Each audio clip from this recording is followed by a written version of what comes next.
నమస్కారం J7 news కి స్వాగతం.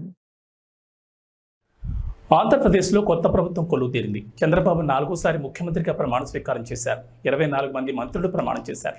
రాష్ట్ర మంత్రులకు ఏపీ ముఖ్యమంత్రి చంద్రబాబు శాఖలు కేటాయించారు. ఈ మేరకు జాబితాను విడుదల చేశారు. హోంమంత్రి పదవిపై చంద్రబాబు కీలక నిర్ణయం తీసుకున్నారు. ఎవరూ ఊహించని రీతిలో మహిళ, అందులోనూ ఎస్సీ సామాజిక వర్గానికి చెందిన వంగలపూడి అనితకు కేటాయించారు.